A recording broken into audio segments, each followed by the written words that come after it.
Hi everybody, welcome back. If you don't know, my name is Cooper, and today we're going to be talking about my controversial interior design takes. There are a lot of rules in interior design that are really important and great to follow, but today I wanted to talk about the ones that I kind of ignore and break quite often because I feel that they're a little bit unrealistic. Some of these will go against your ideas from Pinterest and TikTok, but please know I mean well here and that these are all my personal opinions, so take them with a grain of salt. My first controversial interior design take is going to be designing spaces that aren't easy to clean. This is something that really irks me in design and something that I find a lot of designers tend to ignore. I think it's really important if you're designing a space for it to not only look pretty but also be very functional, and part of something being functional is it being easy to clean. You can have a livable space that is beautiful. It's completely possible and doable. This also applies to materials that you use in your home. I would say if you have a pet or something like that, maybe opt for some materials that are a little bit easier to clean and maybe avoid things like boucle or velvet, as these can be a little bit harder to clean. Or furniture with cushion covers, I think, is also a really great option. And I'm not talking about the bulky ones that you buy to put on top of your furniture, but just furniture that has zippers so you can take the cushion cover off and throw it in the washing machine. It really baffles me how often I see this. I really just don't get it. I'm concerned as to why people want to design a space that they love visually but they can't live in. Usually I feel like these spaces tend to be very museum-like and almost a little bit sterile. Something that I talk about quite often is having signs of life in your home, whether this be books out on the table from you living, or plants, or whatever it is. This is really important to make it feel comforting and cozy when you walk in. My next controversial interior design take is going to be buying everything from the same store. And I know you might be saying, Cooper, that's not controversial. Plenty of people do that. See, the thing is, when it comes to interior designers and decorators, they are usually the ones that are culprits of this, rather than individual people who are just shopping around for their home. Usually this tends to happen because designers or decorators will have relationships with brands or factories where they can get a discount on that furniture, which is great, but it usually tends to make things look overly uniform and just boring. I think this especially applies to living room furniture because I feel like you can always tell. For example, if you were to buy all of your furniture at IKEA for your living room, it would be very obvious because everything would just look very manufactured. I think this also goes to say with high-end brands as well. I think even if you're buying from a more fancy or expensive Restoration Hardware or CB2, things will still tend to look a little bit off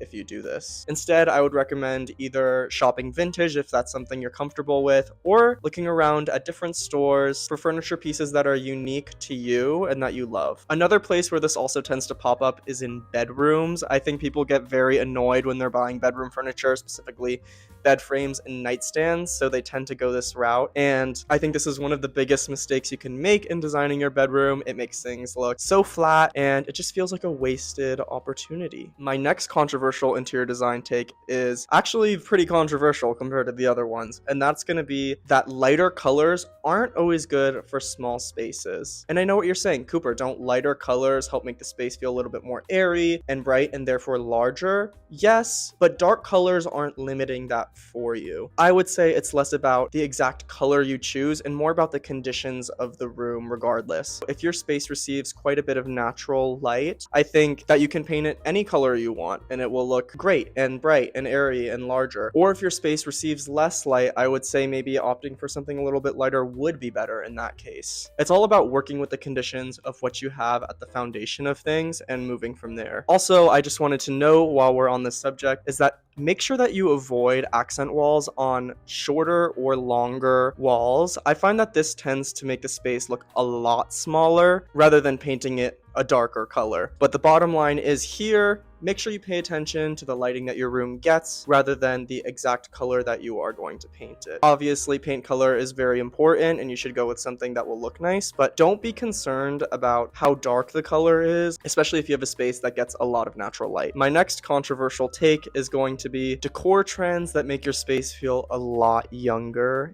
than they should. Obviously, to each their own here. If you want a really childlike space, that's your prerogative, but for the sake of things, these young home decor trends don't tend to be my favorite. One decor trend that especially stands out to me in this instance is going to be Danish pastel. There's lots of checkered and wavy lines and pastel colors, and it just looks like a kid's room to me at the end of the day, and I don't really understand why somebody above, 25 would want to live there, but, a great example of this is the very wavy mirrors that people were into, especially in the early 2020s. And as I said, it just makes it look like a kid's room. Don't attack me here. I'm really not against pastel color palettes. I think they can be great.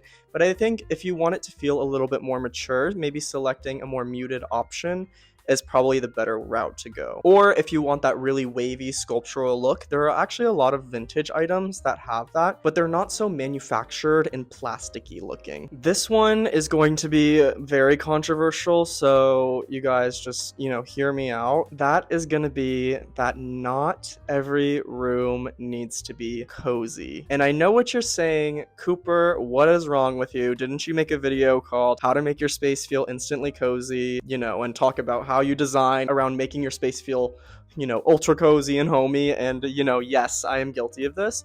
But the thing is, personally, I'm a huge fan of spatial designation. So what this means to me is making sure that I'm only working at my desk in my office area, or making sure that I'm only relaxing on my couch or my chairs in my living room, eating at my dining table, sleeping in my bed and not going on my phone or reading books. When you do this, it kind of trains your brain to the space, and it allows you to get into whatever activity you are about to do a lot easier and can help retain focus a lot. So I think this especially applies when it comes to interior design, and I would say that having a very cozy living room and having cozy rooms in your house is very important, but not every space needs to be super cozy. I think it's really good to have some kind of structure in certain rooms, like an office. A space can still be pleasant, but not necessarily cozy, because if you walk into your office and you want to take a nap, then you're not getting any work done and you're about to get evicted. So I don't know what to tell you on that one. So being thoughtful about this and making sure that the spaces that you need to focus in are not going to make you want to cuddle up on the couch is very important. This is also something that's very important to take into consideration when it comes to your own personal well-being and your own personal mindset when it comes to existing in your home. When you're at home, you want to feel relaxed. And so what I mean by not making every room cozy is not necessarily sucking the life out of it, but maybe designing that room around the task that room is designated for. My next interior design take is going to specifically apply to people who are on a lower budget in general, and that's going to be investing in larger artwork rather than a fancy expensive bed with a very large headboard. Obviously this sounds straightforward, but beds can get very expensive very fast, and when you're moving in somewhere, it might be a better idea to get a cheaper bed and then invest in art, and maybe down the line replace the bed with something a little bit more expensive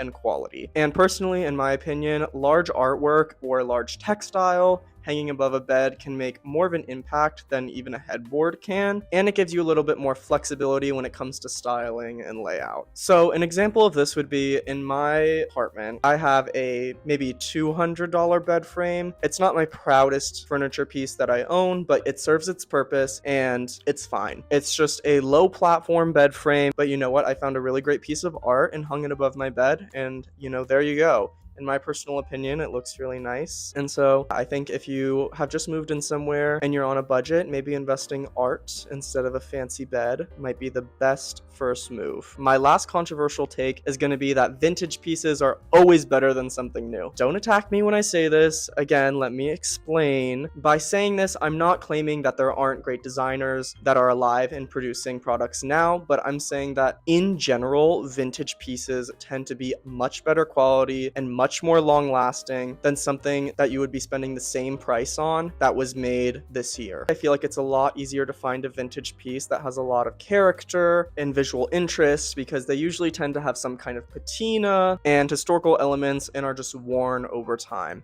I definitely am not opposed to investing in furniture pieces that have small scratches or, small imperfections, because something else that I really emphasize is that you want to be able to feel like you can use all the furniture pieces in your home and not feel like you're living in a museum. One example of this would be the coffee table in my living room. It was actually made in 1969 and it is currently 2025, so it is actually 56 years old and it still works great and stands up perfectly. If you want to find some vintage pieces, there are a couple places that you can look. I would recommend either Etsy, Facebook Marketplace. Cherish is also really good. And obviously, if you're on a higher end budget, you can go to 1stDibs. But, you gotta be loaded to buy stuff from there. Anyways, that is all that I have for you guys today. Let me know your most controversial interior design take in the comments. I would love to hear them. And as usual, you can find me on Instagram at Cooper Osinski Interiors, or you can visit my website, cooperosinski.com, where you can find my email to book a consultation with me. And I would absolutely love to sign you as a client, so don't hesitate to reach out. I hope you guys are having a good Sunday or whatever day you're watching this. And yeah, bye.